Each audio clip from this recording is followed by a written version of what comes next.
can see it is day 53 of 66 days of hand reading. This practice is going really good. I hope you are enjoying it. If you've been watching, of course you're enjoying it. Thank you. Today we're doing the heroes range. The last two ranges we were looking at some donk betting from my opponents. Now we're gonna hand read myself with my own donk betting hands. So we're just looking at donk bet on the flop and hands that went to showdown. Only one hand here, not a lot of action. We don't really want to take a look at that. You can see overall donk betting that went to showdown, I am losing money right here. So this is definitely something that I want to take a look at, maybe work on my own donk betting strategy. Let's pick a hand.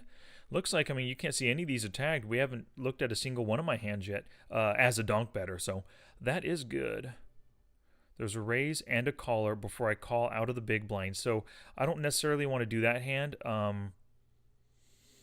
Because we'll go three ways, and who knows if it goes all the way to the river three ways, and I just want to hand read myself and one other opponent. So we'll take a look at this one right here. So I call pre-flop, I donk lead, and then I bet the turn and a river as well, so I'm triple barrel donk leading here. Let's take a look at this hand. Oh, we're heads up. Nice. Against Sassy Beverage. Maybe like a Cosmo or something. Let's pull up, of course, our split suit hand reading template.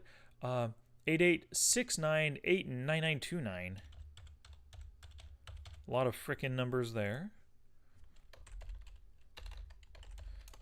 Heads up hand. What are we here? We're in the big blind, first act. And let's see what happens. He opens and then we just call right here. So an unknown player, heads up, we have full stacks. We're starting with full stacks right now. Flopzilla time. Okay, now first off, pre-flop, what is my range for just calling out of the big blind? Remember, I'm calling out a position against an unknown player. So we want to take a look at, maybe start me off a little bit more narrow, and then we'll widen it right now. I'm definitely going to continue every ace. I'm not folding the aces here. I do call with the 8-6 and better quite often. King 7 suited I'll often call. Sometimes down to King Deuce, but if I don't know the player, I might play a bit cautiously right up front. The Queen 9, I like the 3-bet with 10s. I can call with 9s. That can be occasionally in my calling range. The offsuit broadways, yes. I like the 3-bets up here. I'll often 3-bet this, but not always, and this one too. Because he's unknown, I might not be 3-betting just yet. Although I could be, just to test him out, to feel him out.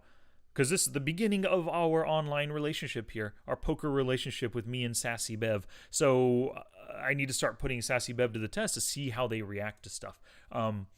But, you know, that's okay. These can all be calling hands, as well as occasional 3-betting hands right here, the King Queen suited. But calling's not out of the realm of possibilities. I don't like this offsuit stuff, not for the full 3 big blinds. If it was just a min bet or min raise to 2 big blinds, my calling range would be a lot wider. But for 3 big blinds versus the unknown, we often start off a little tight. So we're going to say 27% range is what I've got right now. 356 combos.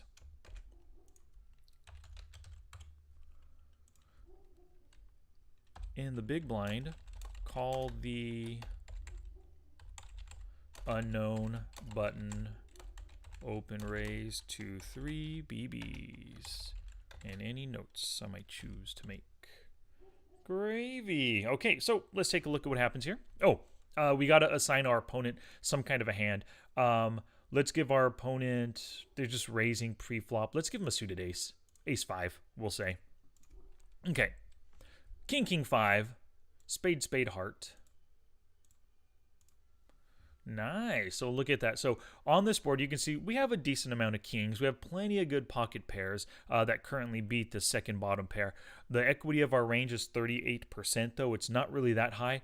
On the paired board, they have a pair. We have plenty of unpaired and non-king hands. We have a ton of outs, though. I mean, if we have all of these various aces, we have better kickers if we happen to pair our kicker. And if we happen to pair the ace, our better kicker outplays his current 5 kicker, if that's the case at least. So on this board, it is a rather hard to hit board, and oftentimes hard to hit boards are great ones to bluff at. Let's see what I'm doing here. I'm first to act. I bet 2/3 pot, and he just calls right here. So what is betting 2/3 pot? If I have, well, I don't have quads, but I do have plenty of trips in my range. And I think with all of those, I am going to lead out betting right here. He does have the initiative. He doesn't know anything about me. It's a hard-to-hit board. I could be betting a couple of spades from his perception. I could be betting even a queen-jack, like a backdoor ace-jack, a backdoor straight draw with an overcard, you know. And if he does have something like just a pair, he can call at least one street in position. So I don't have any quads, but I would be betting them to start building the pot now. The full house, yeah. Oh, I got to keep that. That is in my betting range. Three of a kind in my betting range. Over pairs, well, don't have any. Pocket pairs below top pair. It is a hard to hit board. I'm out of position. I might be taking the opportunity right now, first to act on this board to throw out a bluff. It's possible. And also by donk lead bluffing right here, I'm saving money as opposed to a check raise bluff, which check raises do feel really strong, but donk leads also, they can feel pretty strong depending on the size, and I chose a 2/3 pot instead of the half pot bet. So it is on the larger size. I don't think I'd be donk leading with just a random 5. No. Those weak pairs under the 5s? No. Ace high hands? I would be donk leading them if I had some kind of a backdoor or even a flush draw, and so we'll get to those down here. So ace highs, no, and then just straight no made hands. I'm not just throwing out a donk, just a 100% bluff in these instances right here. Flush draws, totally, I could be donk leading right there for 2/3 pot. Open-enders aren't any. Gut shots, none. Now, 2-card backdoors. I do like, okay. I think I'll be doing a lot of these 2-card backdoor. I would be donk leading the 2-card backdoor flush draws as if they're paired with like some kind of a backdoor straight kind of draw as well. So 6-5 could, 6-7 and 8-6 has a backdoor straight right here plus the backdoor flush. I could be making with that 8-7, 9-7. I need to go runner 8-6 for a straight, for a nut straight. On a paired board. So 9-7 could. 9-8, yeah, it has a hit 6-7. 10-8, probably not. 10-9. 10-9.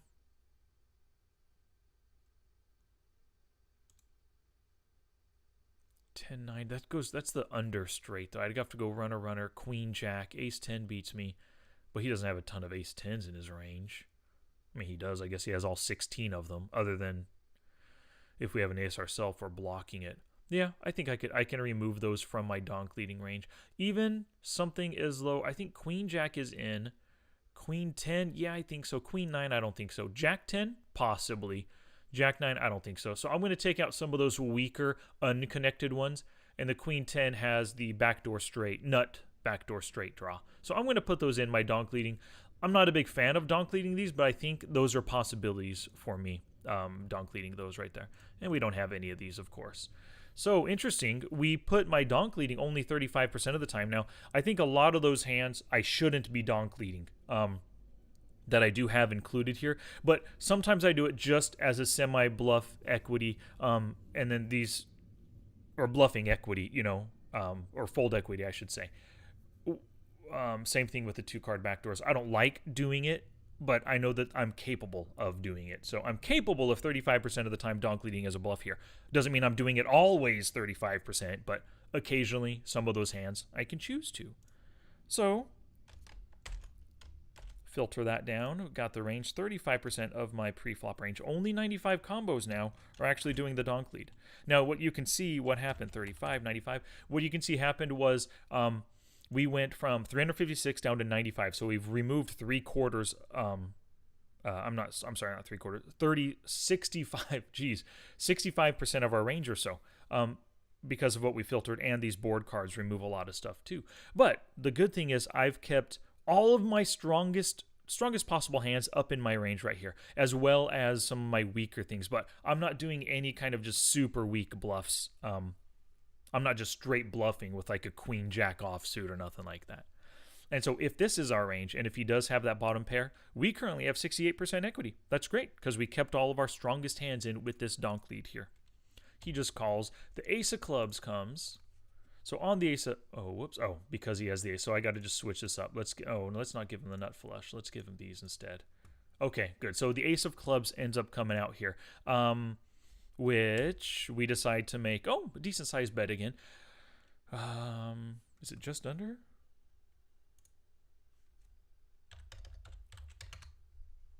Yeah, a little bit under, between half pot and 2/3 pot right here.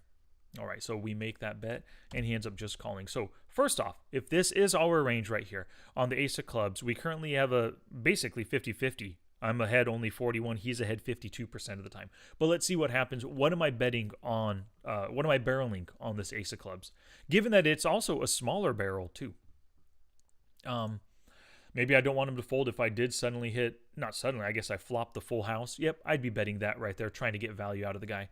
He's an unknown. I'm sizing it slightly over half pot to get value. Yeah, I like that. Three of a kinds, totally. I like barreling it for value right here. Top pair hands, I suddenly hit top pair. I'm going for value out of all of his under pairs that called on the paired board. So queens, jacks, tens, nines, all the way through sixes right here. If he thinks we didn't hit the ace, he might call one more street. And I sized it smaller possibly to get that call. So I think all those top pairs are making the bet.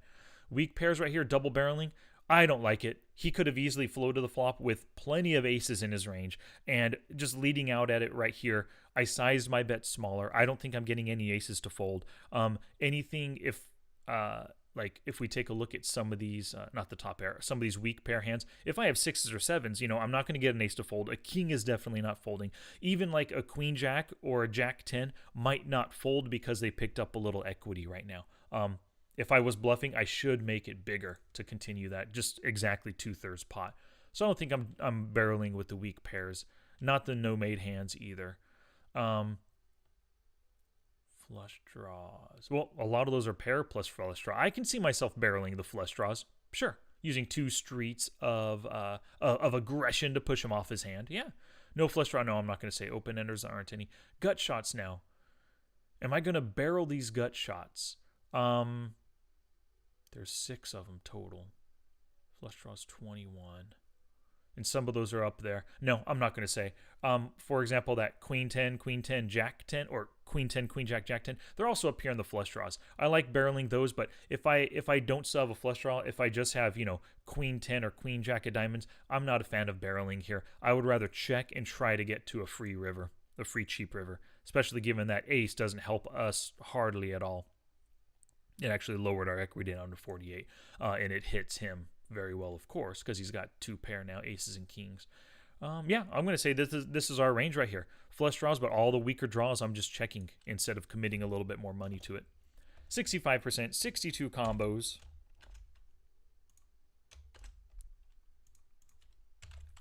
Now, the bad thing about this is that ace, of course, like I said, gives him 2 pair, aces and kings, with a 5 kicker, if this is his hand. And so now he has 28% equity. But, as you can see, we put just the basic flush draws, but everything else is a good top pair hand. And most of our top pairs, beat him, or we're currently chopping with aces and kings. Even if I have a deuce, 3, and 4, we chop with a 5 right there. So his 5 doesn't play at all. The only way the 5 can help him is if a 5 comes on the river. So, as you can see, we have all the nuts in our range still with some decent draws. So we're currently beating his top pair no kicker hand. So things are looking good. Now the 4 of diamonds comes, and I make a slightly under half pot bet to 350. 4 of diamonds first changes the equities. We're at 75% right now, and he has 25%. So things are looking good for us, and I think this is a great spot to be betting right here. Triple barreling. We could be triple barreling with our flush draws, and he just called with a random flush draw himself that he could be folding. He could be folding a 5 right now. He could be folding pocket 6s, 7s, and 8s. They're just scared that we're willing to triple barrel at this point. So what am I triple barreling on? Quads, the full house I can. The straights I can. 3 of a kind, totally triple barreling. Top pairs, I like those as triple barrels, probably kind of figuring that if I do have a top pair and he has an ace, most of my top pairs are beating his top pair hands, because my jack, my 10, my 9, my 8, my 7, and 6, they all play currently. And if he had ace 5 or ace 4, he's currently counterfeited by that pair on the board. Yeah, so I like all my top pairs betting. I don't like betting with the no-made hand. I'd probably just check fold with all these random hands that just didn't hit anything right there. Sweet. So we're giving ourselves 50 combos to our range, 81% of the price rate. We have 93% equity right now. Things are looking good. 81. Well, 53? 50 combos. All right, let's see what we had here. If our hand makes sense. Ace 3 offsuit. Oh. We'll never see what he had because we beat him. So, hold on. Let's take a look here. First, is Ace 3 offsuit. I took Ace 3 offsuit. I think I removed it on the flop. Let's go pre-turn, pre-river. Right here, if we take this, I removed it on the flop. So as you can see, I just removed, whoops, let's not do that. I removed all those random weak ace-high hands with my donk lead. Because oftentimes, I'm just really not often making this bet. I like the bet. I had a backdoor I had a backdoor, a backdoor wheel draw. But I'm not really, actually, I'm not too fond of that bet at all, but it ended up working out. I got pretty good value out of the guy. My guess is that he did have an underpair. He had the whole way on that king high board, he had pocket eights, something like that right there. And then when the 4 and the ace hit, or whatever the order, or ace, then the 4, either way, he, his pocket eights, he was probably thinking that I could be on a flush draw bluff because that was a 4 of diamonds, I think. Whatever it was. 4, and then the ace on. Okay, no, wait. Yeah, 4 down. Okay, cool. So with this board right here, he could say to himself, well, if my opponent, who's making a smaller bet size each time, 67%, 55%, and 350 divided by, 48%, somewhere under half pot. You know, I was making a smaller bet each time, and I ended up getting value out of his pocket 8s or 9s, whatever he ended up having. Once again, you know, this is America's Card Room hand, the winning network. And on the winning network, if you lose the hand, you don't have to show. So I'm never going to know what he had. But, I mean, regardless, I know that my current, my top pair hand beat him. So he didn't even have ace deuce. We would have chopped ace 3. We would have chopped ace 6 and better would have beaten me. So he didn't have a king. He could have had 2 spades. Maybe he had queen 4 of spades. So he had a flush draw the whole way that he was calling with, and then hit a pair on the river, and that's what he called with. But he called with something. He probably didn't call with just queen high on the river to try to bluff catch me. It was probably some kind of a pair. That's why I think it's 8s. But, I mean, it does make sense. A queen 4, having the second nut flush draw the whole way, and then suddenly getting some showdown value. If I had, Jack 10 of spades or Jack 9 of spades that I was bluffing with the whole way, he beats me with his pair of 4s. Yeah. So cool. We were unsuccessful in reading our hand right there, and that's because that first 38% range that I said, 35% range that I said was donk leading actually was a little bit bigger, probably closer to 42% of my pre-flop range was donk leading right there. And maybe that's one of the things I need to work on. Maybe I am donk leading just with too wide of a range. I think what I need to do is basically just work on my donking, maybe have a better plan of these types of hands, maybe only donk when I'm semi-bluffing. But actually, if you think about it, I do like donk leading here. He has initiative. Most of the time, he's just going to c-bet as a bluff with anything. He could have queen 4 suited. He could have queen, not even have to be a flush draw. Queen 4 suited of a different suit. He bets, and I fold quite often on a hard-to-hit board. I was just taking the initiative away from him by donk leading and bluffing here. And I just happened to get lucky by hitting a 3-outer for the top pair ace. So my pre-flop, my flop bluff worked out and turned into a value hand. Alrighty, y'all. Thank you very much for watching. Tomorrow, I think I'm going to hit one more. We got plenty of donk leading hands here. So I might take a look at something like this where I checked back. This was the hand we just did. I might even do this one, and we'll see what happens on the river tomorrow. Or I could hit one of these small blind. Oh, here we go. Small blind hands. We'll hit one of these tomorrow. One more hand where I donk lead, and we'll hand read that one tomorrow. Alrighty, y'all. Thank you very much, and I'll catch you later.